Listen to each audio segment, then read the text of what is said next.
The Henderson family reunion happened every year at my brother David's house in Scottsdale. This year felt different the moment I walked through the door. The usual warm greetings were replaced with uncomfortable glances and whispered conversations that stopped when I entered the room. My sister Rachel stood at the head of the dining table, surrounded by our parents, two brothers, and various aunts, uncles, and cousins. She had papers spread out in front of her, and everyone was leaning in, nodding along as she pointed at different documents. "Oh, Meredith," Rachel said when she finally noticed me. "We weren't sure you'd actually show up."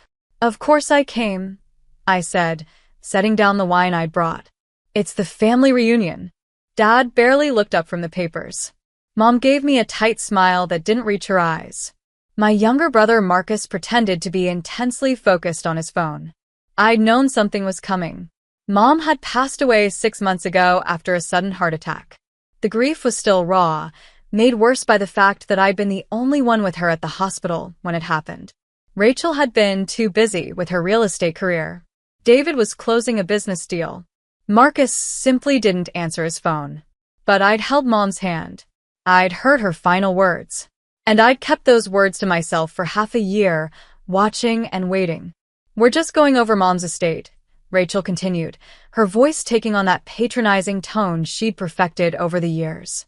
"The rental properties in Arizona need to be divided up." "I see," I said quietly, taking a seat at the far end of the table. Rachel shot me an irritated look. "Actually, this is family business. You know, for people who stayed involved." The barb was clear. 5 years ago, I'd moved to Colorado for a job opportunity. In my family's eyes, leaving Arizona meant abandoning them. Never mind that I called Mom twice a week. Never mind that I flew back every major holiday. Never mind that I'd sent money when Dad's business struggled. I'd committed the unforgivable sin of building a life outside the Henderson orbit. "Mom had 12 rental properties," David said, jumping in to support Rachel. "We need to handle this properly." "Of course," I agreed, keeping my voice neutral. Uncle Frank cleared his throat from across the table. "Your mother worked hard for those properties. Started with one duplex 30 years ago, and built up from there." "She did," I said softly, remembering how proud Mom had been of her real estate portfolio.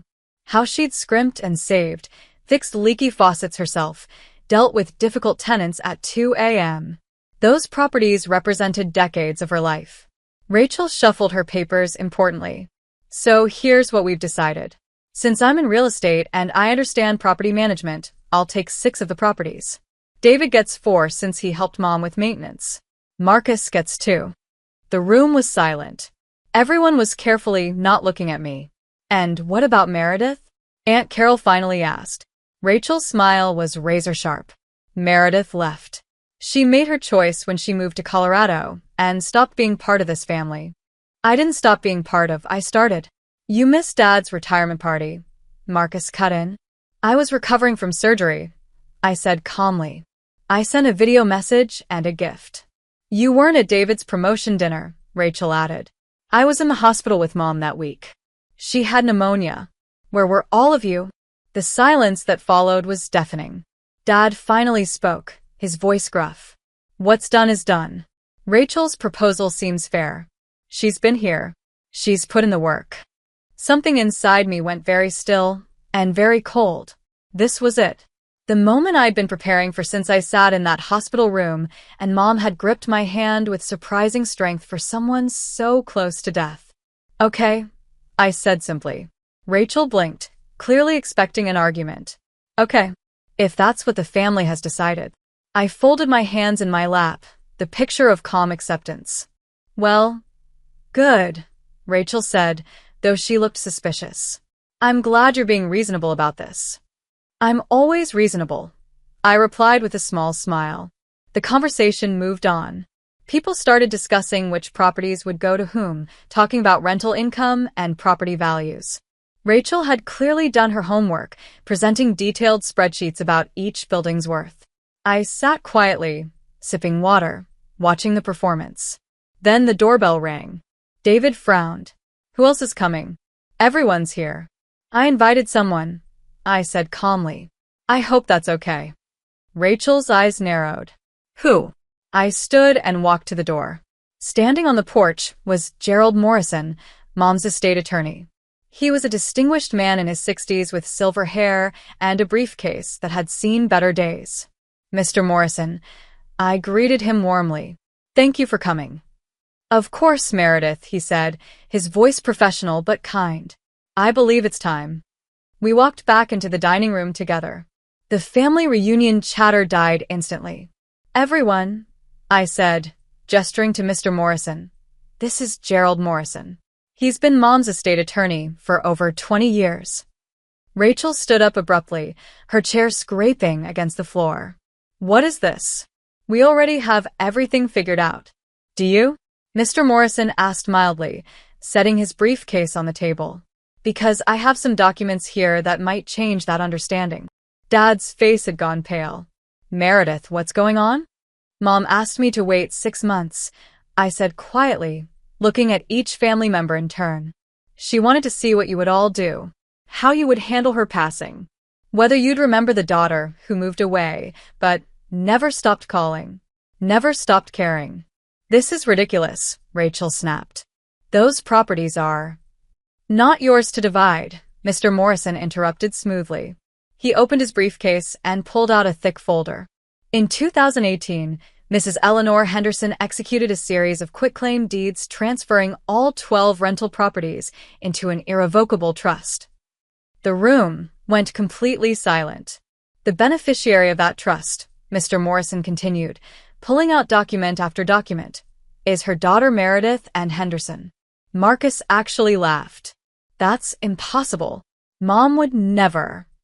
Your mother came to my office in March of 2018, Mr. Morrison said, his voice cutting through the room like a knife. She was very clear about her wishes. She said, and I quote, Rachel cares about my properties. David cares about what I can give him. Marcus cares about himself. But Meredith cares about me. I felt tears prick my eyes, but I blinked them back. Not yet. Not until this was finished. This is bullshit, Rachel hissed. You manipulated her. You. The transfers were witnessed and notarized, Mr. Morrison said calmly. All 12 properties. The paperwork was filed with the county recorder's office. It's been public record for over 6 years. Anyone could have looked it up. He began laying out documents on the table. Deed after deed. Each one showing the transfer of property from Eleanor Henderson to the Meredith A. Henderson Irrevocable Trust. The Catalina Street duplex. The Roosevelt Avenue fourplex. The Grant Road apartments. The Speedway Boulevard commercial property. All 12, one by one, their new ownership made clear in black and white legal language. But we've been managing these properties, David stammered. We've been collecting rent, handling maintenance. Yes, I said quietly. You have. And every single dollar of that rent has been deposited into accounts that I've been monitoring. Every repair, every expense, every tenant interaction, all documented. Rachel's face had gone from red to white. You've been spying on us? I've been watching my properties, I corrected. Properties that legally became mine in 2018. Properties that you've all been managing on my behalf, whether you knew it or not. This can't be legal, Dad said desperately. Eleanor wouldn't have done this without telling us. She told Meredith, Mr. Morrison said. That was her choice. And it was entirely legal. Mrs. Henderson was of sound mind and clear intent. I have documentation of our conversations, her reasoning, and her explicit instructions. Aunt Carol spoke up from the corner. Why would Eleanor do this? I took a breath, remembering that hospital room. Mom's labored breathing. The steady beep of machines. Her hand in mine. Because she tested all of us, I said. And she watched who showed up. Who called. Who cared about her versus who cared about her money. That's not fair, Marcus protested. We all loved Mom. Did you? I asked, my voice still calm, but with an edge now. Because I have phone records showing I called her 127 times in the year before she died. Rachel, you called 14 times. David, 9. Marcus, 6. We were busy, Rachel shouted. So was I replied. I had a full-time job. A life. But I made time. Every Tuesday and Friday evening, without fail. We'd talk for hours. About what? David asked bitterly. Her precious rental properties? About her life, I said softly. Her garden. Her book club. Her concerns about Dad's blood pressure. Her worries about all of you. Her pride in her grandchildren. Her memories of our childhood. Everything that mattered to her. The silence that fell was heavy with realization and shame. There's more, Mr. Morrison said, pulling out another file. Ms. Henderson asked me to conduct a forensic accounting of the rental income from these properties for the past 6 years. Rachel went very still. It appears, Mr. Morrison continued, that rental income totaling approximately $340,000 has gone, unaccounted for. What are you saying? Dad demanded. I'm saying that while the properties were generating roughly $8,000 per month in combined rent, only about $3,200 per month was being reported in the estate's financial records. The rest appears to have been diverted. That's a lie, Rachel shouted, but her voice cracked. Mr. Morrison calmly opened a ledger. Property A, the Catalina duplex, has 2 units renting for $950 each. But only $1,100 per month was reported. Property B, the Roosevelt fourplex, generates $3,800 monthly, but only $1,200 was reported. Shall I continue? David stood up abruptly. I need some air. Sit down, I said, and something in my voice made him freeze. You're not going anywhere until this is finished. For the first time in my life, my older brother obeyed me, without argument. The properties are all titled in my name now, I said. They have been since 2018. Which means every dollar of rent collected since then legally belongs to me. Every dollar that was skimmed, hidden, or unreported was theft. You wouldn't, Rachel whispered. We're family. Family, I repeated. You mean the people who were just dividing up properties they didn't own? The people who told me I didn't deserve anything because I moved to Colorado? That family. Aunt Carol spoke again, her voice shaking. Meredith, what are you going to do? I looked at Mr. Morrison, who handed me another document. I held it up so everyone could see. This is a formal demand for the return of all diverted rental income, plus interest. The total comes to $387,000. We don't have that kind of money, Marcus yelped. Then you'll need to figure something out, I said calmly. You have 30 days. And if we can't, David asked. Then we go to court, Mr. Morrison said.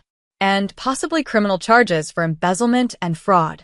Rachel collapsed into her chair, her carefully constructed world crumbling. You can't do this. Mom wouldn't want this. Mom did this, I said, my voice finally showing emotion. She set this all up 6 years ago because she knew. She knew who you all were. She knew what would happen when she was gone. She tested you and you failed. What did she say to you? Dad asked quietly. In the hospital. What were her last words? I felt the tears come then, but I didn't try to stop them.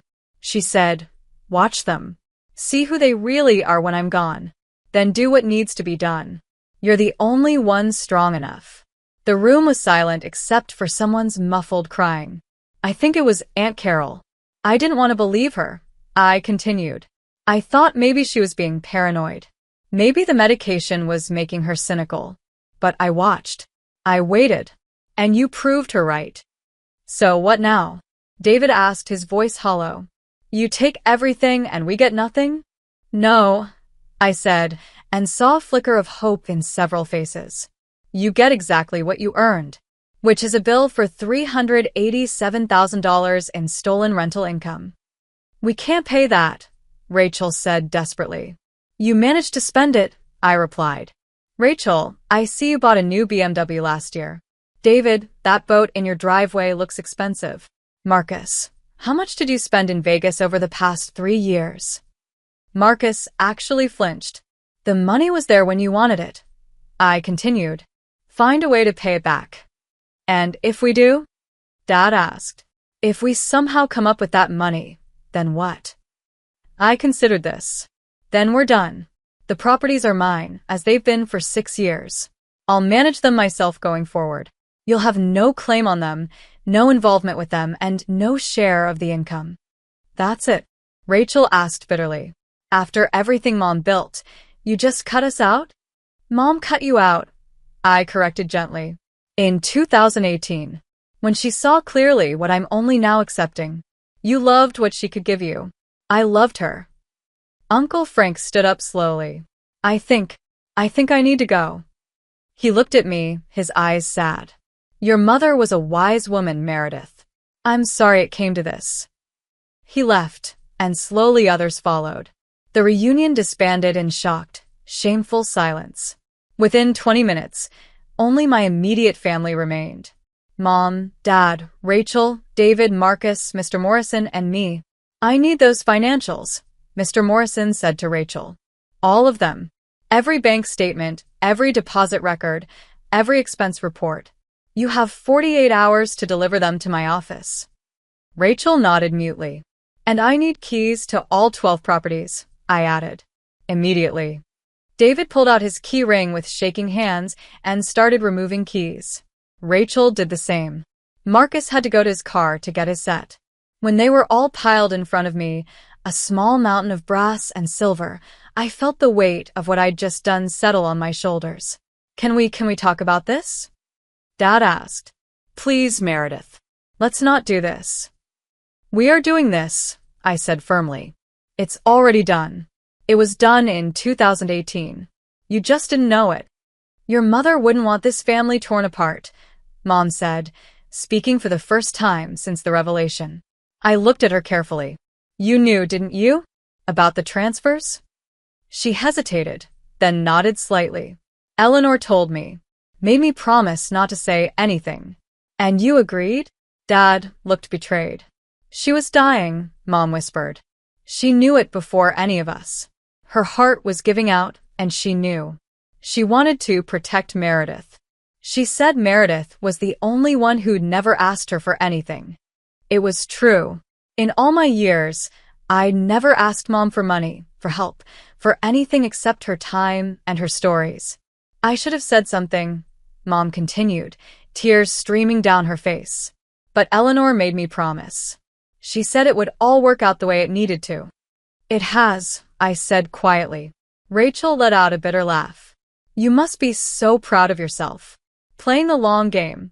Pretending to be the good daughter while plotting to take everything. I didn't plot anything, I said tiredly. Mom made these choices. I just honored them. And I would have been content to let you all manage the properties forever if you'd just remembered I existed. If you'd included me. If you'd shown 1 ounce of the love and respect you showed each other. We did love you, David said. Did you?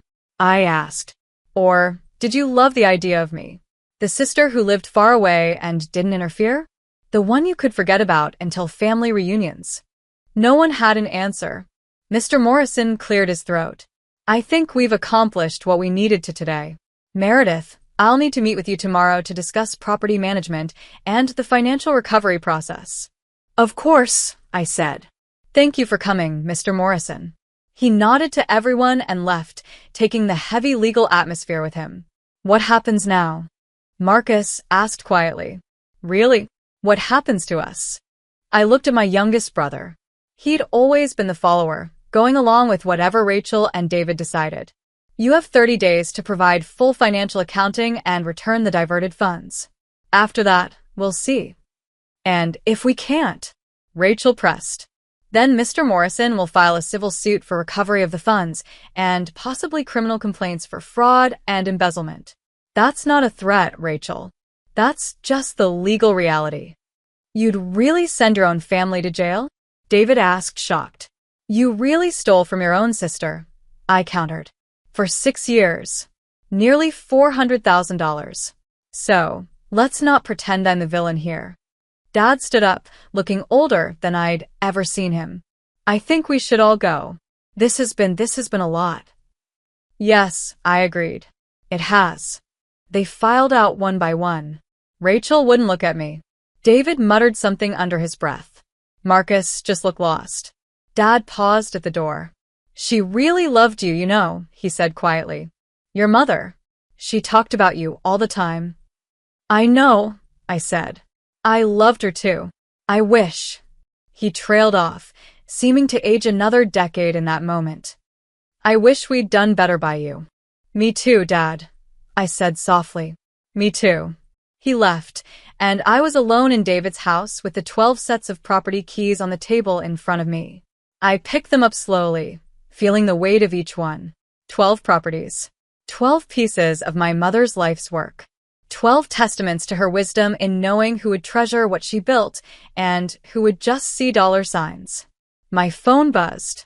A text from my best friend Sarah in Colorado. How did it go? I typed back. Exactly like Mom predicted. 3 dots appeared then. Need me to come down?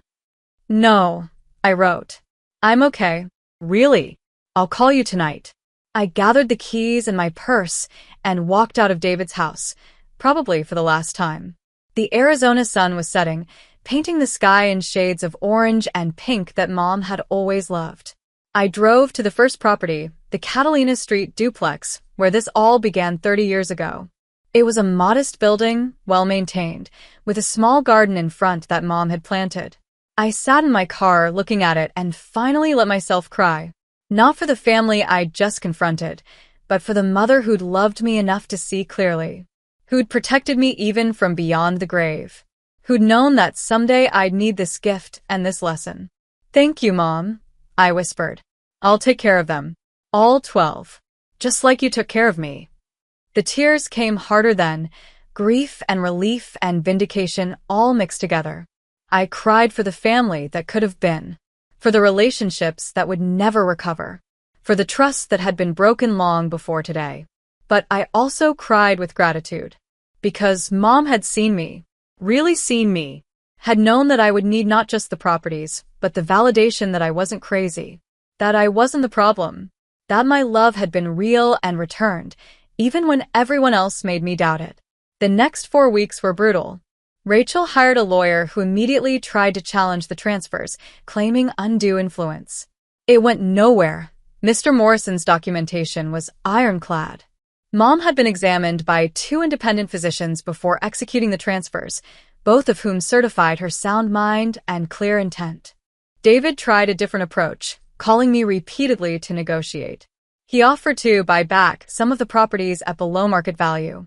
I declined each time. Marcus sent a long email apologizing and asking for mercy. I replied with a simple, return the money, then we'll talk. Dad said nothing. He and Mom stopped coming to family events. I heard through Aunt Carol that they were seeing a marriage counselor, that the revelation had shaken their entire relationship. The financial accounting revealed the situation was even worse than Mr. Morrison initially calculated. The actual diverted amount was $412,000 over 6 years. Rachel had been the primary beneficiary, using rental income to fund her increasingly expensive lifestyle. David had taken about a third, using it for his boat and a timeshare in Mexico.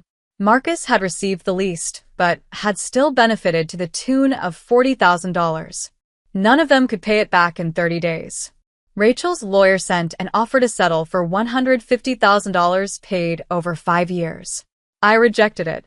On day 31, Mr. Morrison filed a civil suit for full recovery plus interest and legal fees.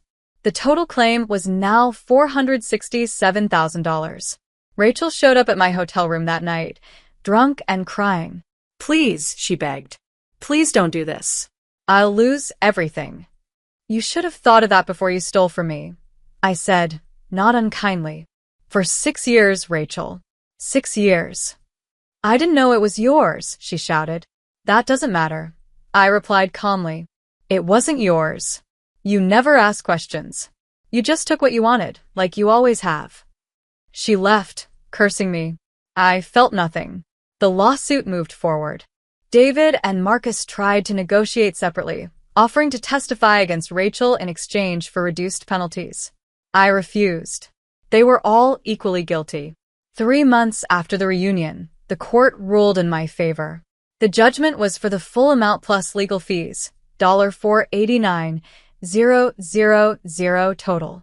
Rachel filed for bankruptcy. David had to sell his boat and take out a second mortgage on his house. Marcus moved back in with my parents. I felt no satisfaction in their suffering, only a deep, bone-tired sadness that had come to this. But I also felt something else, freedom. For the first time in my adult life, I didn't have to wonder if I was the problem. Didn't have to question whether I was too sensitive, too distant, too different. Mom had validated everything I'd felt, but been told I was imagining. I hired a property management company to handle the 12 rentals. The income, properly managed and not diverted, was substantial, about $96,000 per year after expenses and taxes. I used part of it to establish a scholarship fund in Mom's name for young women pursuing business degrees. The rest I saved, invested, and lived on modestly. I didn't quit my job in Colorado. Didn't buy a mansion or a fancy car. The properties weren't about wealth for me, they were about validation, about love, about a mother who saw her daughter clearly and protected her. I returned to Arizona for the anniversary of Mom's death. I brought flowers to her grave, purple irises, her favorite. I took care of them, Mom, I said quietly, arranging the flowers. Just like you asked. All 12 properties. They're safe. They're generating income. They're helping people through the scholarship fund. You'd be proud. The cemetery was quiet except for birds and distant traffic. Rachel's rebuilding. I continued. She got a job with a competitor, took a massive pay cut, but she's working. David sold the boat, and he and his wife are in counseling. Marcus went back to school. Dad and Mom they're trying. Aunt Carol says they ask about me sometimes. I trace Mom's name on the headstone. Eleanor Marie Henderson. Beloved mother, grandmother, and friend. I miss you, I whispered. Every day. But thank you. For seeing me. For protecting me. For teaching me that love isn't about being present in the easy times. It's about showing up when it's hard. About calling every Tuesday and Friday even when you're tired. About caring more about the person than what they can give you. A breeze rustled through the trees, carrying the scent of the desert after rain. I'm okay, Mom, I said finally. I really am. You made sure of it. I stayed a while longer, then drove to the Catalina Street duplex. I'd kept it exactly as Mom had left it, maintaining the garden, keeping the same tenants who'd been there for years. Mrs. Rodriguez, who'd rented the north unit for a decade, was outside watering plants. She waved when she saw me. Meredith. I was hoping I'd see you this trip. Hi, Mrs. Rodriguez. How's everything? Perfect as always. You take such good care of this place, just like your mother did. She paused, studying my face. You look like her, you know, especially around the eyes. Thank you, I said softly. That means a lot. She talked about you all the time, Mrs. Rodriguez continued. So proud. Always saying, my Meredith, she calls me twice a week. Never misses. She loved you so much. The tears came then, but they were gentler now. Healing tears instead of grief tears. I loved her too. I managed. Mrs. Rodriguez patted my hand. She knew, honey. She knew. I drove back to the airport as the sun set, painting the Arizona sky in those colors Mom loved. My phone rang. It was Sarah. Hey, how are you doing? She asked. I'm okay, I said. Really okay. For the first time in a year, I feel settled. Good, Sarah said warmly. Because I need my best friend back. Also, I'm getting married and I need a maid of honor who won't judge my terrible taste in bridesmaid dresses. I laughed, really laughed for the first time in months. When? Next summer. You in? Absolutely, I said. Wouldn't miss it.